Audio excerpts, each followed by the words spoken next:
السلام عليكم ورحمة الله وبركاته. مع حضراتكم محمود نصير، ريسيرفوار انجينير، وبعرض لحضراتكم كورس خاص بريسيرفوار دايناميك موديل باستخدام التي نافيجيتور. ووصلنا كده للخطوة رقم 9 من خطوات بناء الدايناميك موديل، وهي خطوة الاستراتيجي. وفي خطوة الاستراتيجي بقسمها لجزئين. الجزء الأولاني هو introduction، بتكلم فيه عن الاستراتيجي هي عبارة عن ايه بالظبط، ايه هي الكنترول رولز والليميت فبتكلم عنها الكونسيبت نفسه بتاع الاستراتيجي ومكوناتها.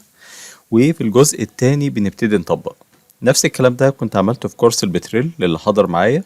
فالجزء الاولاني اللي هو مقدمة الاستراتيجي عبارة عن ايه دي اوريدي كنت شرحتها في كورس البتريل. فكل اللي هعمله دلوقتي في الفيديو ده بتاع المقدمة او الجزء الاولاني، اللي انا هاخد نفس الفيديو اللي عملته في كورس البتريل هعرضه هنا، عشان بس يعني استغل ان الكلام دوت انا قلته قبل كده، فعشان ما اشرحوش تاني في التي نافيجيتور.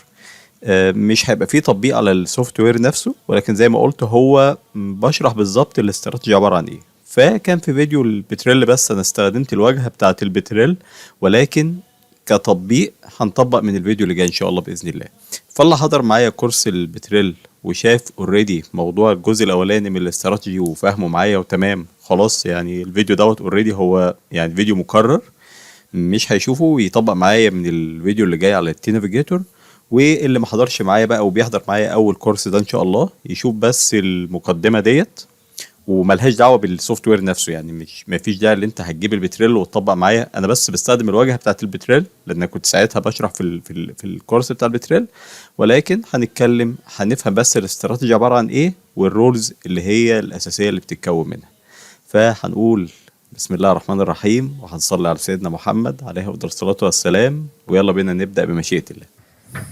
طيب انا فتحت كده الموديل بتاعنا اللي هو الارب موديل، وهنشتغل ان شاء الله هنعمل الهيستوري استراتيجي. طب قبل ما نشتغل او نعمل الاستراتيجي، خلونا نتكلم نظري شويه كده عنها. هي عباره عن ايه الاستراتيجي كده باختصار شديد؟ هي عباره عن الطريقه اللي السيميوليشن هيتبعها وهو بيعمل رنة السيميوليشن. طب رنة السيميوليشن ديت بتبقى تتقسم لنوعين: نوع هيستوري ونوع بريدكشن. الهيستوري هي عبارة عن ايه؟ هي عبارة عن اللي احنا دلوقتي كان عندنا ستاتيك موديل اوريدي، وزعنا البروبرتيز بتاعتنا وعملنا الكونتاكتس وحطينا البي بي تي والروك فيزيكس والخطوات اللي احنا اشتغلنا عليها في المرات اللي فاتت دي كلها. تمام. فبقى عندي مشروع دايناميك موديل، يعني ما اقدرش اقول على دوت كده ان عندي دايناميك موديل، عندي مشروع دايناميك موديل. ليه؟ لان هي لسه الفلويد لسه ما اتحركش في السيلز دي، لسه مفيش انتاج، او الابار اللي موجوده عندي ما اتحطتش على الانتاج في الموديل بتاعنا. فبالتالي هو لسه واقف في مرحله ما قبل ان الابار ديت يتم وضعها على الانتاج. بمعنى احنا عندنا الداتا اللي احنا دخلناها هنلاقيها في الانبوت، في الجلوبال اوبسيرفد داتا، في الاوبسيرفد داتا سيتس، في الاوبسيرفد. هو ده التيبل اللي احنا دخلناه. هدوس عليه كليك يمين واقول له سبريد شيت عشان اعرض الداتا بتاعتي. فاحنا اوريدي بدأنا الانتاج كان في سبتمبر 2021. فالموديل بتاعنا لسه ما وصلش او واقف عند النقطة دي، هو لسه اوريدي ما انتجش. طيب اول حاجة ايه بقى بعملها في الاستراتيجي، او الطريقة اللي انا بفهم السيميوليتور بيها، الطريقة اللي انت هتمشي بيها في رنة السيميوليشن بتاعة الهيستوري؟ اول حاجة بحدد له الابار اللي موجودة في الاكشوال اللي هو هيعمل لها محاكاة. طب يعني ايه الابار اللي موجود؟ ما هي الابار اوريدي في الانبوت، هي الويلز ديت هي السيميوليتور هياخدها؟ لا، السيميوليتور ما بيدخلش على البروجكت كده ويروح داخل على الانبوت وشايف الابار دي هي دي الابار اللي انا هعمل لها لا، انا لازم احدد له الابار اللي اوريدي موجوده او اللي انا هشتغل عليها. طب ليه مش الابار اللي انا هشتغل عليها هي اوريدي اللي في الانبوت؟ لا، يعني ممكن وانا شغال على الموديل، او زميلي الجيولوجيست وهو بيعمل الستاتيك موديل وشغال على البروجكت دوت، ممكن اللي احنا بنحط بعض الابار هنا كده عشان اشوف مثلا بختبر المنطقه الفلانيه او عاوز اعمل شغل على المكان دوت. بس الابار دي ما بتبقاش اكشوال ويلز، يعني ما بتبقاش ابار اوريدي انتجت. على سبيل المثال في بير هنحطه كده دلوقتي، بس هي موضوع اضافة الابار ان شاء الله هناخدها في مرحلة البريدكشن، بس دوت علشان اوضح النقطة دي. هنيجي كده في اعمل الاول كده سهم وافتح الانسبكتور بس علشان احدد الداتا بتاعت السيل اللي انا هقف عندها، سجلها عنده بدل ما اخدها من تحت هنا. فاوريدي مثلا السيل دي انا هحط فيها بير، فعندي هنا الاكس والواي بتاعتها. هاجي في الويل انجينيرنج واقول له نيو ويل، خليه زي ما هو كده، واحط الاكس والواي بتاعتي بتاعت الويل هيد هي اللي باينه عندي هنا، اللي هو 20 21. يعني نحطها كده ارقام بس تقديريه، مش حاجه دقيقه يعني. 0.87 والدبس بتاعي 1500. وزي ما قلنا ان الدبس بيتحط في اي حاجه في البترول اللي بالنيجاتيف، ما عدا موضوع لما اجي اضيف بير او احط الدبس بتاع البير بحطه بالبوزيتيف، واقول له اوكي. خلاص بقى في بير موجود عندي كده، بس البير دوت هو بير مش موجود في الحقيقي معايا. يعني الابار اللي موجوده في الاكشوال معايا هي الاربع ابار دول اللي اوريدي عندي الداتا بتاعتهم، واللي انا عاوز اعمل الداتا بتاعتهم سيميوليشن، لكن البير ده مش موجود. فاول حاجه بعملها في الاستراتيجي ان شاء الله لما نيجي نشتغل عليها، اللي انا بحدد بالظبط ايه الابار اللي موجوده عندي. خلاص، دي اول حاجه. تاني حاجه بحدد له التيبل اللي فيه البرودكشن اللي هو هيعمل له محاكاه واقارنه بيه. يعني عمليه السيميوليشن في حد ذاتها بتاعت الهيستوري، هو السيميوليتور بيعمل عمليه محاكاه للبرودكشن، للبارامترز بتاعت البرودكشن، وانا بعمل لها مقارنه بالاكشوال داتا اللي موجوده في التيبل ده. تمام، فلازم احدد له في الاستراتيجي التيبل اللي انا هعمل عليه هيستوري ماتش. طيب، فكرة بقى السيميوليشن بتتم ازاي؟ بتقف على عامل مهم قوي في الاستراتيجي اسمه كنترول. ايه الكنترول دوت؟ باختصار شديد كده، لو احنا افتكرنا الرسم الهندسي اللي كنا بناخده، ان هو كان بيجيب لنا اتنين فيو، يقول لي استنتج الفيو التالت، كان بيجيب لي مسقطين ويقول لي استنتج المسقط التالت. وكنا يعني بدلالة المسقطين دول بنقدر نرسم المسقط التالت. نفس الكلام هعمله هنا في السيموليتور. يعني ايه؟ يعني التيبل اللي انا مدخله له في الداتا او في البارامترز بتاعت البرودكشن، هدوس كده كليك يمين عليها واقول له سبريد شيت عشان اطلع الداتا بتاعتي. ده للفيلد كله سيل الابار. فانا حاطط اويل ريت ووتر ريت ووتر انجكشن ريت وبوتوم هول بريشر لكل بير. فهاجي وانا بعمل الاستراتيجي هختار، يعني بدل بقى ما اختار مسقطين وهو يحدد التالت، لا ده انا هديله بس مسقط واحد وهو يجيب لي بقى كل المساقط. هديله بارامتر واحده اقول له التزم بيها، اعمل ماتش عليها، واعمل لي سيميوليشن بقى، طلع لي بقيه البارامترز اللي موجوده دي اللي انا هعمل لها مقارنه بالاكشوال داتا. يعني ايه؟ يعني ممكن اقول له مثلا الاويل برودكشن ريت دوت انا عايزك كده، يعني باي فورس اللي انت تعمل لي ماتش عليه.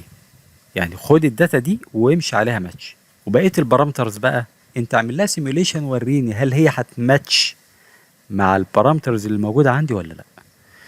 اللي هنشتغل عليه في الموديل بتاعنا ان شاء الله، اللي احنا هنعمل كنترول على الليكويد ريت، يعني مجموع الاويل والووتر هنا برودكشن ريت هيعمل لهم هو ماتش كده كده، وبعد كده حركة الزيت وحركة المية وعمل تشيك على بقية البارامترز دي، هي دي اللي هتبقى عندي في مرحلة الهيستوري ماتش اللي انا احكم عليها هل الموديل دوت ماتش مع الريسيرفور بتاعي ولا لا. طيب هنسبق كده كام خطوة عشان بس الدنيا دي تبان معانا. فهفتح كده بس البرزنتيشن بتاعت الكورس بتاعي في المرحلة بتاعت بعد ما اخلص يعني السيميوليشن واطلع الريزلت. فاحنا شايفين كده في الشكل دوت الكيرف دوت هو عبارة عن الليكويد ريت، وده الاويل ريت، وده الووتر ريت. تمام، الخط دوت هو عبارة عن السيميوليشن، والنقط دي هي عبارة عن الاكشوال داتا. فزي ما شايفين ان في الليكويد ريت اوريدي حصل ماتش للسيميوليشن مع الاكشوال داتا. ليه؟ لان انا زي ما قلت هنشتغل على كنترول على الليكويد ريت، يعني خدت الليكويد ريت قلت له باي فورس كده اعمل لي ماتش عليه.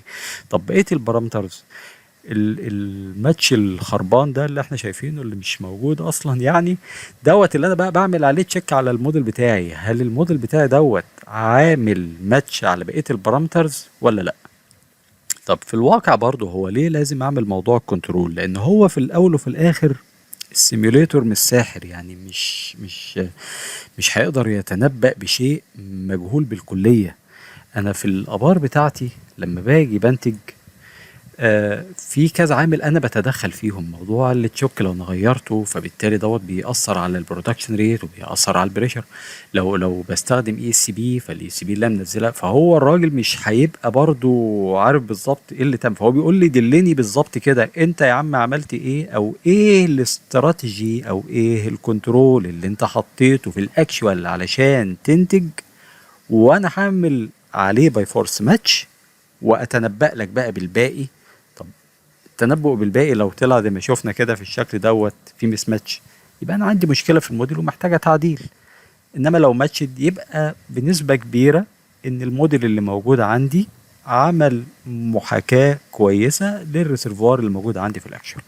فدي فكره الكنترول، اللي انا بجيب بارامتر معين واقول للسيميوليتور امشي على البارامتر دي واعمل سيموليشن للباقي.